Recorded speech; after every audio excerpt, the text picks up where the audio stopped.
Hello, welcome to today's show. I'm going to briefly start off with some music as an intro while we wait for anybody to come join. I thought I would just do a little Hamilton song, and then we're going to cross over and start some analysis of the fascism. My love's not a price that you're willing to pay. Why so cry in the tea which you hurl in the sea when you see me go by? Why so sad?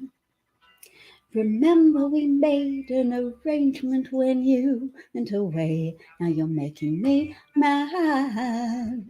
Remember, despite our estrangement, I'm your man. You'll be back, soon you'll see. You'll remember you belong to me. You'll be back, time will tell. You'll remember that I served you well. Oceans rise, empires fall. We have seen each other through it all.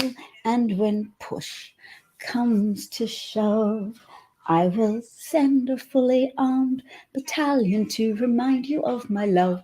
La la la la la, da da da da da ya da, da da da ya da, da da da da da da da ya da, da da. All right, that's enough music. Welcome to the show. I will turn off the intro banner and say hi. Good morning, Christopher. Nice to see you. What I've put up on screen is a slightly disconcerting, perhaps even distressing image, but I put it there in order to illustrate, for people whom it's not yet obvious, the fascism. There we go. So these are Trump supporters at the recent rally in Ohio, and they are putting up one finger on their right hand, in a sort of, how many degrees is that? 90 degrees? About 80-degree angle. And they're doing so because QAnon music is playing. And one finger is a symbol of where we go one, we go all, which is their motto. But I think QAnon supporters are the most fervent of Trump supporters because their indoctrination is the most thorough. They are very subsumed into an alternate reality, which has the moral simplicity that is often a characteristic of fascism. When all of the world's problems become nice and simple for you and you have your enemy, be it communists, Jews, Jewish communists, Mexican migrants, or in QAnon's case, a vast conspiracy that they believe to be true of people assaulting children. Not that there aren't people assaulting children, because there are, but that this is something Trump is going to solve for the world. Whereas on the balance of evidence, Trump is very likely to be one of the people that over the course of his life has participated in sexually assaulting women, chronologically speaking, women who could be described as girls or prepubescent girls. On the balance of probability, considering his close friendship with Epstein, they lived within 3 miles of each other in Florida, the Mar-a-Lago property and Epstein's property. They were photographed together a lot, and Trump gave him a ringing character endorsement 10 years ago and said that, yes, Epstein likes the company of beautiful women, as I do, many of them on the younger side. And that's a quote from Trump that's been featured in interviews and shared a lot on the internet. And so is substantiated evidence for their friendship, as opposed to QAnon people who seem to enjoy the leap of faith that comes with just accepting assertions that Trump is going to address the scourge of child assaulting children. So Christopher was happy that I was singing. That's nice. I wanted to switch out straight away from the disconcerting Trump rally, which looks full of people. The thing I like is that there's, yes, the people on the flat part are the people making the gesture, but the people in the stands a lot of whom seem to be men, have their arms crossed. So I'm hoping that the people they could manage to induce to attend that rally, some of them are clearly fervent Trumpy, Heil Trump gesture-making, fervent QAnon Trump supporters, and other people might be, the arm crossing, might be feeling a little more disinterested. That's my hope. And certainly what I'm going to show you now is a video taken live at the rally from someone who infiltrated the rally pretending to be a Trump supporter. She's got the proper gear on here, and she did that to illustrate that this wasn't before the stadium filled up. There are speakers, but everybody's squished into an area so they can compress it and make it look bigger than it is. Also a characteristic of fascism, dominance posturing. So even if you have a weakly attended rally, you use camera angles and things to try and make your strength, like a pufferfish, appear bigger than it is. You try to visually swell the numbers. Joe Biden. Hey, try again. Joe Biden, Nancy Pelosi, the radical Democrats, and the career politicians in Washington. Enough is enough. Their lack of leadership. So look at the crowd here. An attempt to divide us all. Blah, blah, blah. We're not interested in the propaganda. We're looking at these seats. Look at the empty seats in this rally. This is Trump's rally. So he is not talking yet. And the security staff might have been more vigilant if he was to stop somebody from filming from a high up position where you can showcase the empty seats and the implicit sparse attendance of the rally. So good for you, lady in the flag wearing shirt with the blue hair. The blue hair, to me, is a sign that, yes, now that I know you're not really a Trump supporter, that makes sense to me.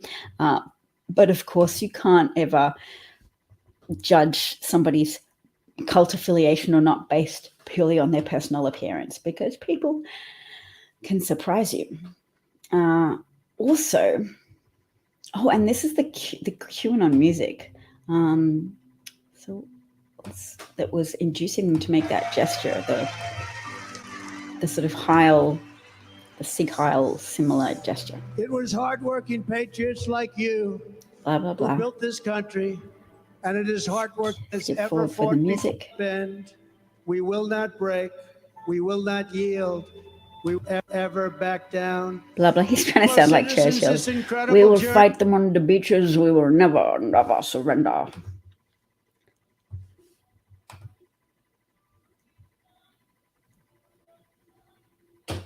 Now it's loading. All right, well, loading is something. So yes, thank you to those who are watching. Yes, Newsmax is a Trumpy thing. We don't endorse it, but we do not ignore it. That's part of my news philosophy. Shannon Watts made a prank phone call. I'm going to leave that for the moment because I want to go back to my analysis of Trump fascism. And somebody wrote a really good thread about it. So I'll try and find that to share it. Her name is Caroline Bueno, and she's a researcher in the alt-right. And she listed some of those characteristics of fascism. Let's see if I can do some of them off by heart. Dominance posturing, strongman signals, promotion of unity around a shared belief set that's not based on any type of verifiable reality, and a massive denigration of political opponents, scapegoating minority groups, and just finding easy answers, and the solution always being the charismatic demagogue at the center who promises to solve all problems and also be the only solution for those problems. So I promise to have a look at that. Caroline. All right. And then maybe we'll come back to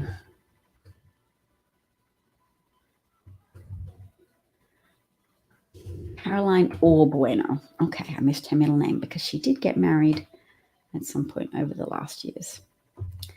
All right. Sharing thread. Making it a little bit more visible in case anyone wants to read along. Okay. I tip my hat to her. She described this well. Okay, so she wrote, last night, Trump's rally.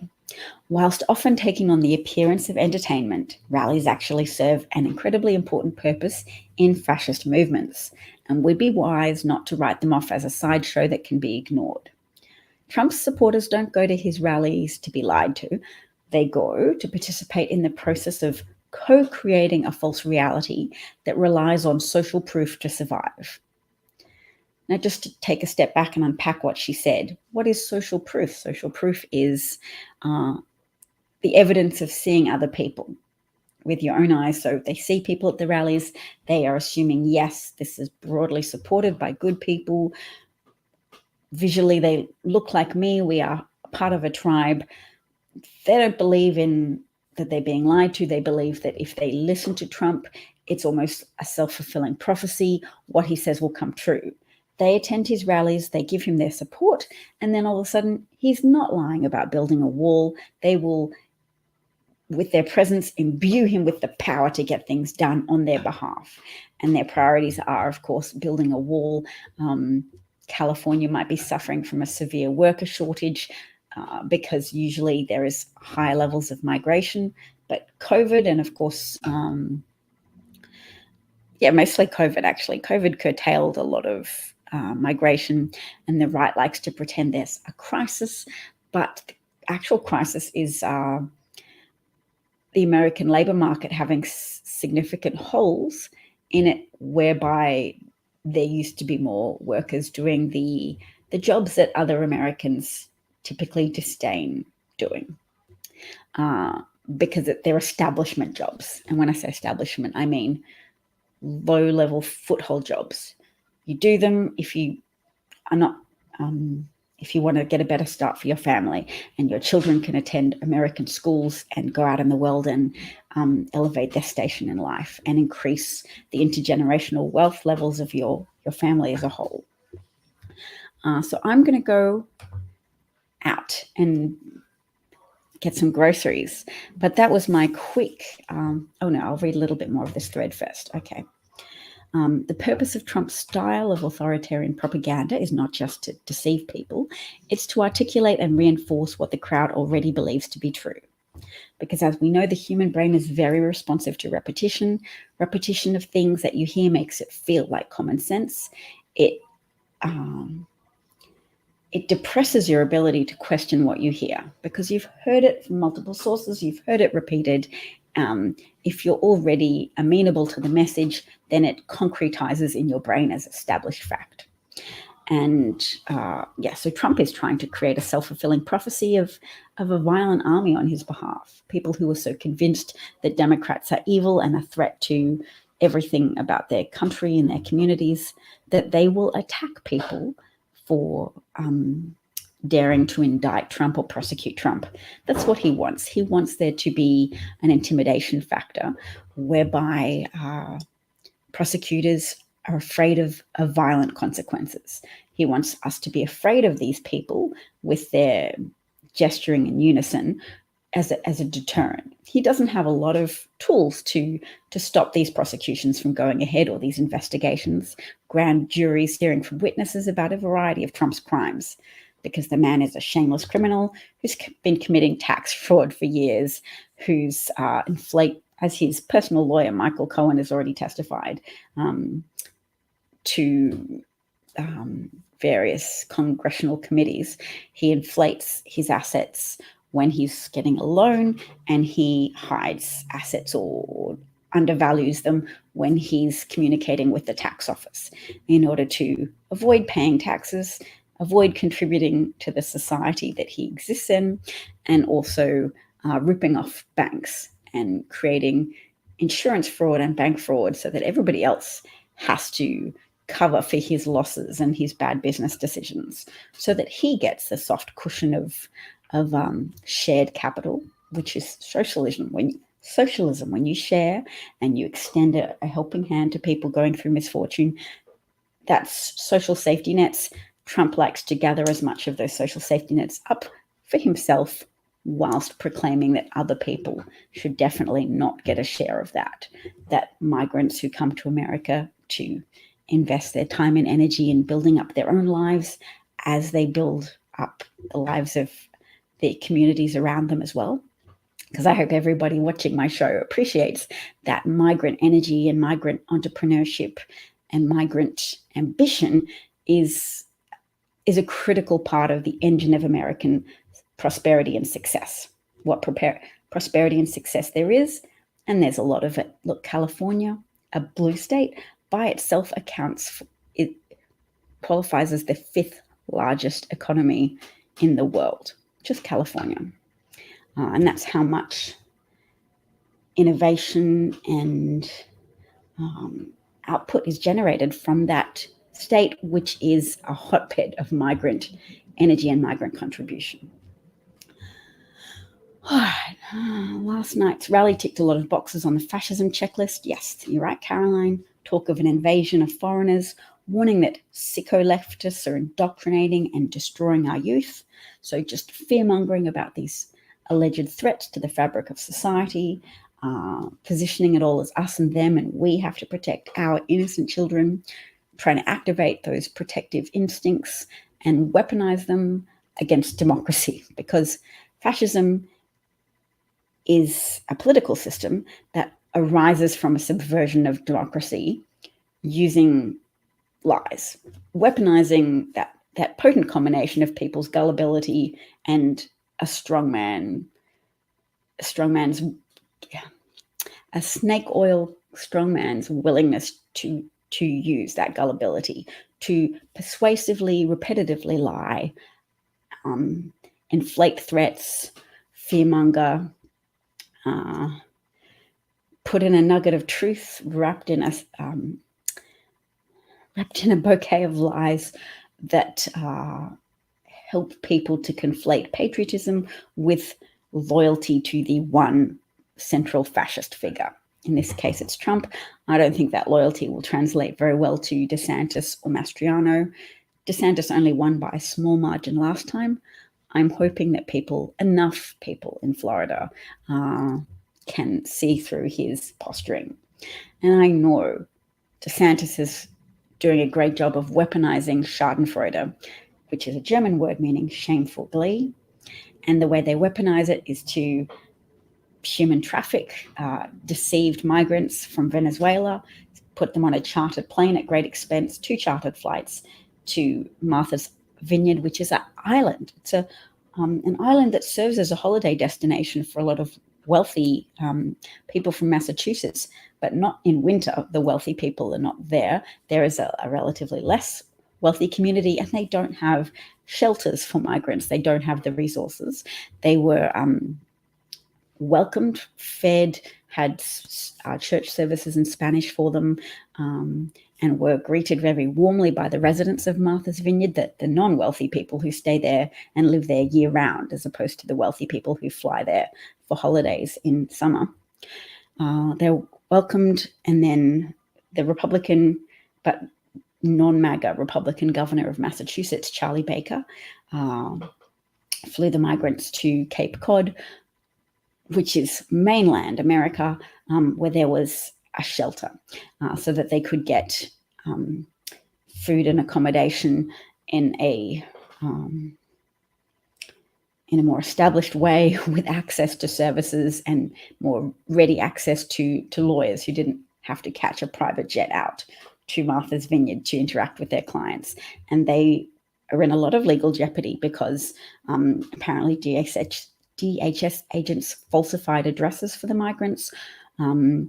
A woman acting on behalf of DeSantis, who went by the name Perla, told them they would have expedited work passes, and they were given all these fake addresses and then told that they had to turn up for court dates. So it must have all been extremely confusing and distressing for these Venezuelan migrants who were seeking respite, seeking refuge in the United States, to be put in legal jeopardy, to be in danger of missing their court appearances. They weren't undocumented migrants, in that they were documented, they had already been entered into the American system, and the processing of their applications for residency, for asylum, had already begun. So I'm just talking, but I need to get out of here and thank the people who've been listening. Thanks for taking the time. And there's only less than 50 days to the midterms. I'm trying to draft paragraphs for a pro-democracy newsletter, and I welcome contributions from other people. If they have gardening tips, recipes, anything they might want to put in this newsletter just to make it appealing. I'm not trying to make anything super fancy. This is for mainstream America as much as I can. And I'm hoping that maybe people in different states will want to make it more local and pertinent to their state if I put out just a generic newsletter that could be that could contain sporting news local to each area. Something that's just fun for people to maybe print out and share with any of their neighbors or friends or sphere of social influence if they think they're on the edge and could potentially either vote Democrat or just even refrain from voting for a Republican candidate in these really critical midterms. Because I myself cannot vote. I'm a legal resident. I don't have voting rights in the United States. Fair play. I've only been here a year, but I'm still very much invested in this outcome, just as a human being who wants democracy to be upheld, fascism to be at least defeated and pushed back into its corner where it can hopefully fester in a less destructive way. And I want security for my children going forwards. I want the climate emergency of global heating risks to at least be mitigated as much as possible so my children have a reasonable chance of enjoying old age and avoiding civilizational collapse. That's my fervent wish and hope as a parent.